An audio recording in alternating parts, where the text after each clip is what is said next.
So as always, greetings from Pennsylvania once again, and more specifically, greetings from my campsite here in Ravensburg State Park, up here in Clinton County, I believe I'm in. And I've been doing a number of things today, visiting some covered bridges, some more state parks, got some more stuff planned tomorrow. But anyway, that's not what this video is about. I know recently, and I think my most recent Union Canal video, we stopped at that one cemetery where the earliest Zeller family in America is buried, and I talk about, the wheels are turning about doing a series on my family history. And I know in the past, years ago, I took you to some other cemeteries where some of my relatives, my ancestors are buried. Well, I guess they're my relatives too. Talked a little bit about my family history, but I thought, I'd kind of like to do that again. So that's what this video is an introduction for. I got a whole file, all this stuff. I'm not gonna go over all this with you. It's not gonna be a 3-hour long video, but I am gonna go over some of the stuff in here. Tell you what I do know about my family, because what I just did this past weekend. Actually, what I ordered one of those DNA test kits. I got the one from 23andMe. This is the little pamphlet they sent you. Hi, it says 23andMe. There's other ones you can get. There's one from Ancestry DNA. I think it's the one that gets used the most, but I chose 23andMe because they can separate your paternal line and your maternal line, your dad's side and your mom's side, to give you a little bit more distinctions between the two, which is kind of important to me because I want to try and determine some things about what I think I know about the family and what might actually be true.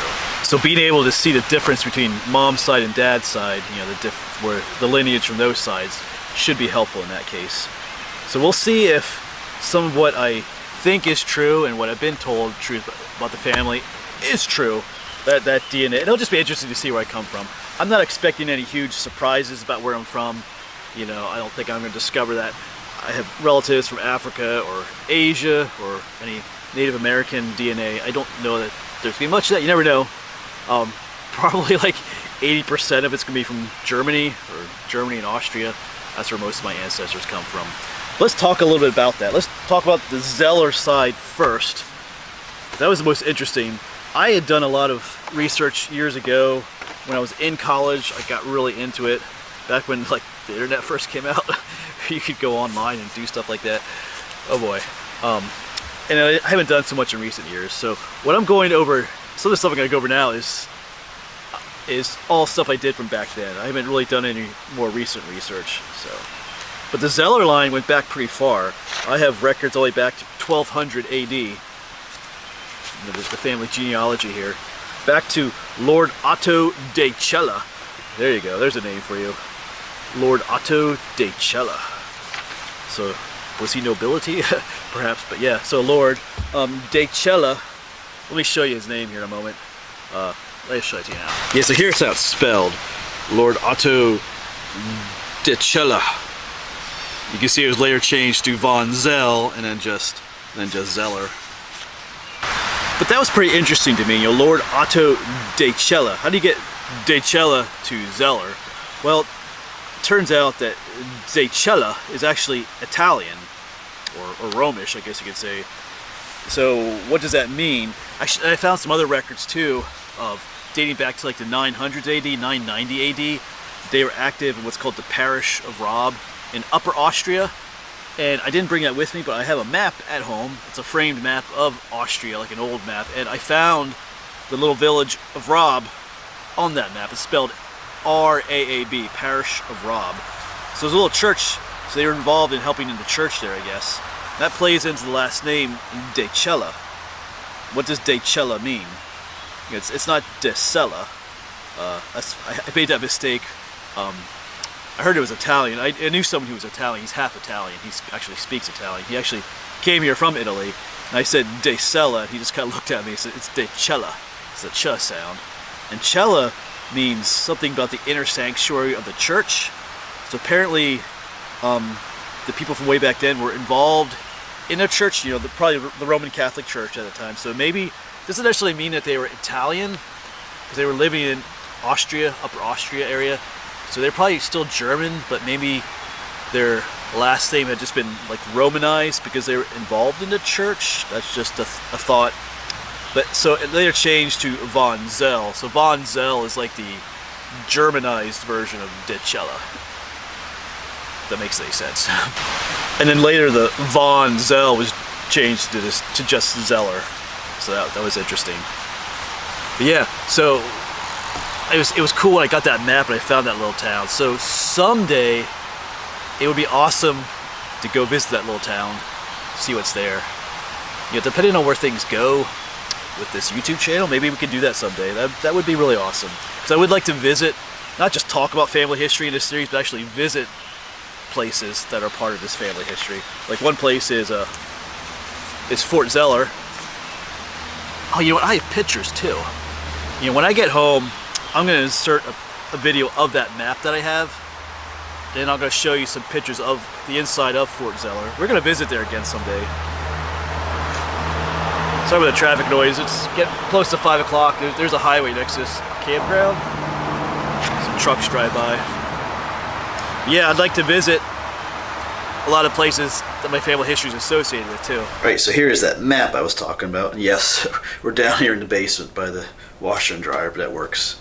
This is an old map of Upper Austria. I mean, the map itself isn't old, but it's kind of like a reproduction map. And all the way over here, where was it? Yeah, all the way over here is the town of Rob. Here it's just spelled R-A-B, but there it is. That's where some of the Zellers came from. All the way over here in Upper Austria. So that's cool. And here are some pictures of Fort Zeller. Took some time ago. There's a date on the bottom of these, back in 2001. That's what it looks like from the outside. And I was able to get a tour of the inside. Beautiful on the inside. You can see the name there. You should be able to see the name. If it focuses on that. Heinrich Zeller, about 1745, 46. So that's cool.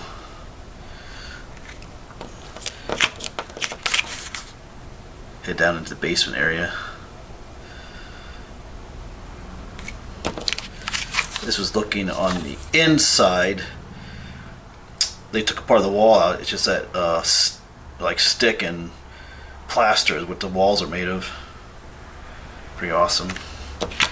The old, what they refer to as a Queen Anne fireplace. Got all the pots and cast iron stuff hanging down.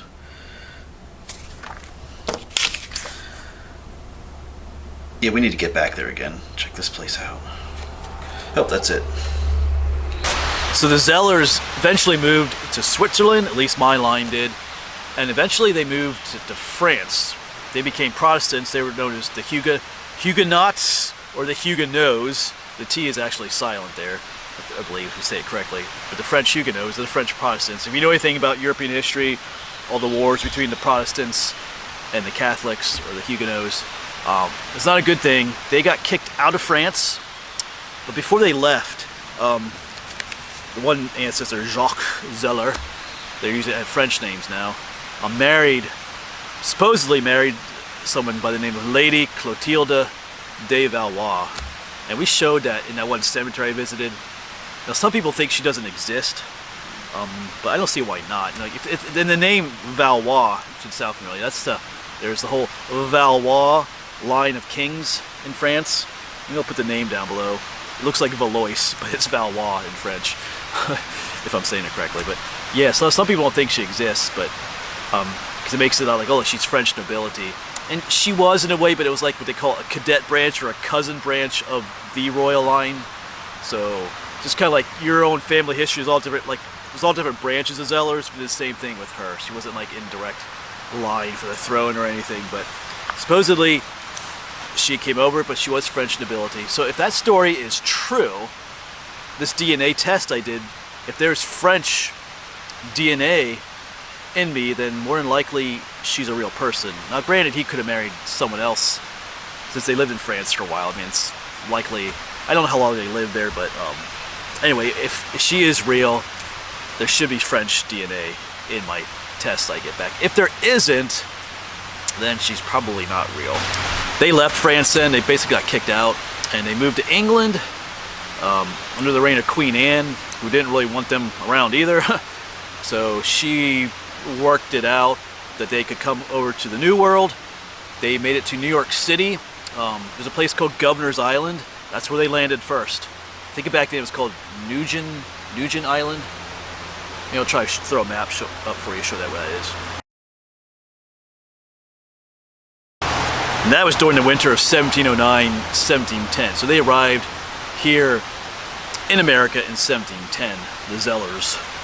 They put them on that island first just as like a quarantine spot. Then later they didn't pay their way over. They kind of ended up being what they call indentured servants. And they made it, all they're called is the Palatines, because they came from that area. But then they went up to the Hudson River. They put them up further up the Hudson River near a place called Germantown. A number of towns up there that I forget all the names, but one was Germantown. And there they made tar. What a job. I think I have it written in here. Yeah, some excerpts I copied from a book, The Tar Makers. And basically they were treated like garbage there. There's a lot of pine trees up there, and they used the pine sap to make tar. I got a whole thing written about that a little bit, but we don't spend too much time talking about it here. Might mention some of the more towns. But yeah, it didn't go well for them. The process was completely inefficient and stuff. And they ended up leaving there and headed to a place called the Schoharie Valley, kind of on the west side of the Catskill Mountains. Kind of if you follow the Susquehanna River all the way up into New York, the East Branch, that's where you would be, the Schoharie Valley. And then eventually from there, they they traveled down the Susquehanna River, boom, boom, boom, boom, all the way down towards, not too far from Harrisburg, to where the Swatara Creek is. You often see the Swatara Creek. And then they came up the Swatara Creek, found the Tulpehocken, which we've been filming a lot in our Union Canal, came up the whole Tulpehocken ways and settled in what is today Berks County and parts of Lebanon County. The first settlers in that area, roughly in like 1723, they moved into that area. Not all of them at once, they kind of came in waves down to that area. So that's kind of cool. And there should be some Irish DNA in there, maybe, because I was told that one, I forget what it is, it would be my, anyway, I forget the exact great, but my great-great-grandmother, something like that, her mom was supposedly from Ireland. I have it written here somewhere. Her name is just written as Kate. They don't have her last name, her maiden name. I think she married a Gingrich. I think that's what his name was. But it just has her name as Kate. Apparently she was Irish. So I should have some Irish. So if that's true, I should have some Irish DNA just show up in that test too. So that'd be kind of interesting just to see if those things are true. Obviously I'm expecting a lot of German on the dad's side, German Austria area. Then we'll see if there's some French, and we'll see if there's some Irish in there too. And then my mom's side is probably going to be like 90% German. I'm not expecting too many surprises, but hey, that's what the DNA test is for. I traced her mom's line back. My mom's main name was an Eberly. I have a whole book on the Eberlys. Actually, I went to the one cemetery in my college years. I never filmed that cemetery, but I took Mom there. There's a gravestone there called Mother Eberly.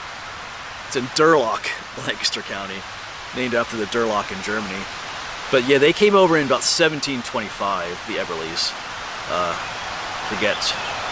think the dad was Michael Eberly, but he got left behind. He didn't make it on the boat in time, or so the story goes. But yeah, I think all that side is going to be German. And they're Mennonites. Most of them are Mennonites. In fact, if you go to family reunion on my mom's side, it's all Mennonites usually.